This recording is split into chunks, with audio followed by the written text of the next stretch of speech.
right, Gary, if you can give us your full name, where you were born, and what you did as a youngster.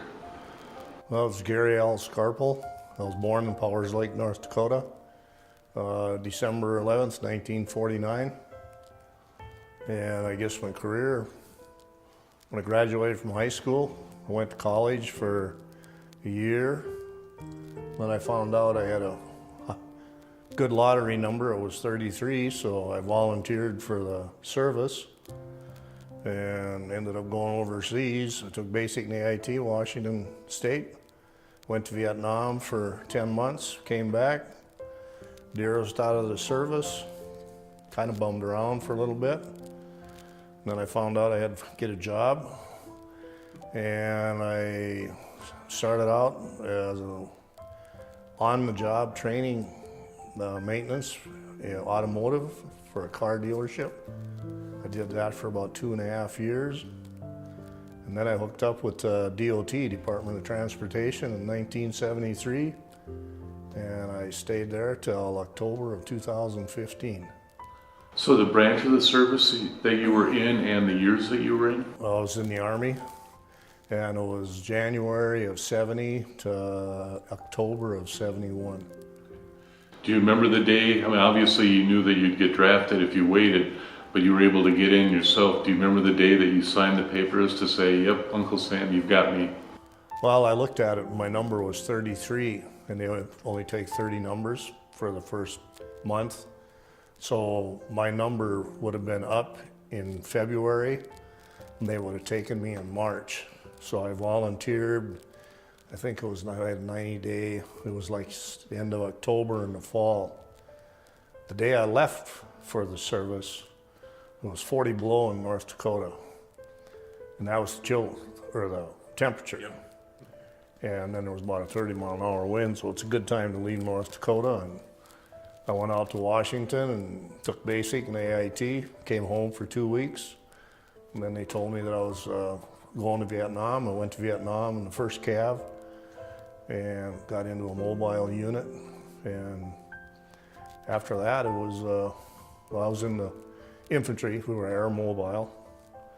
It was a good experience. I guess I went over with a positive attitude that I was going to make the best of it, and I was coming back. How was basic training for you, and how were your instructors? Basic, well, I was from the Midwest. When I went in, there was 35 of us from North Dakota out of 50 guys. And I don't know, I guess I've always been one, it wasn't hard to follow orders. They told you what to do, and they said, we're going to teach you how to survive. Well, I was a little green around the edges, but after got into basic, I found out I wasn't in that good a physical shape, so I had to do some toning up. They got me whipped into shape. I guess I gained a little bit of weight. When I come in, I was 155. And when I got out of the service, when I came back from Vietnam, I was 248 pounds. And I had a 31-inch waist. Well, today I weigh 225, and I got a 38-inch waist, so the base got bigger. The first day that you set foot on the ground in Vietnam, what was that like for you? I thought it was pure hell. Couldn't understand any of them, and all they did was swear and holler at us, the Vietnamese. And we got there, and it was in June, just prior to the 4th of July.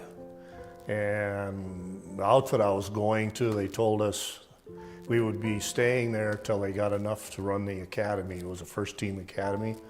It was basically teaching you their survival and some of the techniques of jungle warfare. And then we had that, and then we got assigned to a company unit. When I got assigned to the company unit, the unit and the platoon were coming out of Cambodia. So we got to see what that was like. And that was quite an experience, but I guess the thing that I got the most out of it, the guys that came out of Cambodia, and you had the guys that had the experience and said, we will teach you and we will show you. and you better listen. And I guess I got a little bit of a taste of everything from locking point to a slack man to assistant gunner. I was a machine gunner. And then I decided to volunteer for communication, and I carried a radio because I thought at least you know what's going on. But they forgot to tell us that that was the first thing they liked to shoot at. But I guess I did that and survived. It was a good experience. We were in 3 Corps down south: Benoit, Saigon, Vung Tau, Ton Sanut area, and the Quan Loy, when we came in, they call that Rocket City. And I was seen a lot of that, but well, I guess I was fortunate to be in the right place at the right time. So you obviously saw action. Did you lose any of your fellow members? Oh yeah, I've got, I had 9 guys from, that I knew from North Dakota. And 6 of us went through basic and AIT together.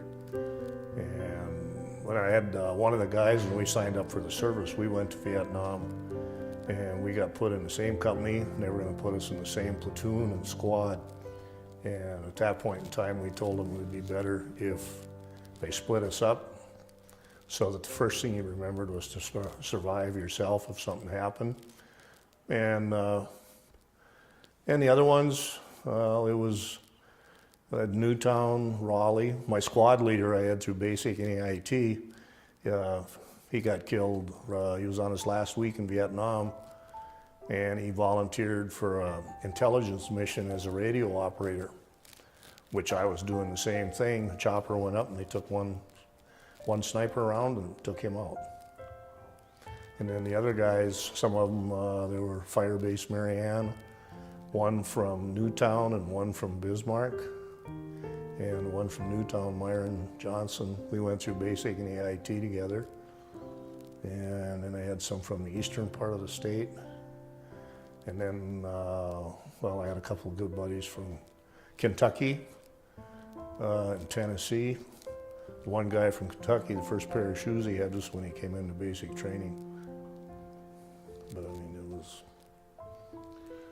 The last day when you stepped on that plane to leave Vietnam, what was your feeling? I don't know, I can't say I was happy, and I can't say I was sad, but it was the realization that I had survived, and I'd looked at extending, but after seeing the different stuff, and at one point in time, it was back in September, I did get the radio shot off my back. The A-frame that holds the radio, a round went through the tube on the bottom and came out the top. And the only thing they can figure out is I was smart enough to have had my head stuck in the ground, or it would have went right up the back of my head. And we didn't realize it until the next day when I went to pick the radio up, the frame fell apart. Didn't hurt the radio, didn't hurt me. So I guess I kind of figured I had some luck, and I guess if it's not meant to be, it doesn't happen. When you came back to the United States, how were you treated? When I come back and I was home on leave for, I think I had 30 days. And when I left Vietnam, they stole my uniform, guys that were coming back. So I lost, and then I had to go get reissued to come back stateside. And stateside, you had to wear the uniform to fly home, because then you got on standby with the military. And it was $68 to fly home from San Francisco to Minot, North Dakota. And then when I got home, I started seeing some of my classmates. I had a class of 9, and 4 of us went to Vietnam. And the ones who were back here, some of them didn't believe Vietnam, and we kind of got a hard time. Didn't wear the uniform. I wore it one time when I came home and went to church for my folks. And my wife now, I was going with her at that time when I came to Ray for a 4th of July program, and I didn't wear my uniform. and they were upset. And I said, well, not comfortable. So, but I guess I don't hold no grudges there. Nobody knows unless they were there. How was your life afterwards, as far as you talked about working? Were you able to take a lot of things that you learned in the service into your career? Yeah, discipline, time management. I guess when I went to the DOT, and safety was staying alive in Vietnam. And then when I came back, I kind of, I guess I dedicated my life to the guys that I lost in Vietnam, because one was younger than me, a couple of them were the same age. I was fortunate enough to come back, and I went through life thinking of that. And then everything was fine until I retired. When I retired in 2015, I had a good year the first year, and the second year after I retired, everything emptied out and everything crept back in that happened to me when I was in the service. And I had a total recall. It was, I guess you could say there was, when I took the test, I was highly suicidal. I was maniac depressed. And they told me I had to take this course. And I don't mind being told what to do, but I don't like having my chain jerked. And my chain got jerked a little bit. And they were afraid I was going to quit. Well, I don't quit. If I start something, I usually hang in there. And I finished the course, and it was on PTSD and everything. And when I got back, I had to do the final test. And she told me I was going to have to extend 3 weeks. And I told her, no, I will not. So I took the test, and they come back, and I was, I'm not going to say I was cured. I'm not going to say I was normal. But I had finally learned to separate emotion, feelings, truth, and rumors, and it just turned around. I was able to, if I can't have any control on it, why get involved in it? And I just learned from there. And they said, well, you might have trouble with it again. But basically, they said when I was working, my whole career was on protecting and taking care of everybody, which was basically 37 guys. So I looked at it like, they told me I was pro-military. And when I was in the service, I was qualified to be the all-volunteer Army. I was eligible for prep school. I was eligible for NCO school and one other school. And they said, why didn't you go to them? I said, well, what's going to happen when I'm done with all the schools? Well, you're going to go to Vietnam. And I said, well, why wait? I might as well go and get it over with. And I guess it turned out all right. I think the military made my career with the DOT in the state. It set a trend, and I basically, when I got involved in the state, I did safety, CPR, first aid training, any training I could do to train other people or protect other people. You're a part of the American Legion. Would you like to plug the American Legion? Well, I got 48 years in there, and currently, I'm still involved in all the organizations in town, plus I'm involved with the Vets Home in Lisbon. I'm on the governing board down there as chairman. And I don't know for sure, I think that's been, it's either going on 3 or 4 years. And I just got reappointed. I volunteered to do that because I wanted to see how it worked. And the gentleman decided to retire that was chairman of the board. And he was 86, and he said, Gary, you're a young man. You got a lot of time to spend. And it's quite rewarding. The Vets Home in Lisbon, the American Legion, 40 and 8, Vietnam vets. Well, I'm a life member in all the organizations. Gary, I want to thank you for your service, and I want to thank you for doing this interview. Thank you.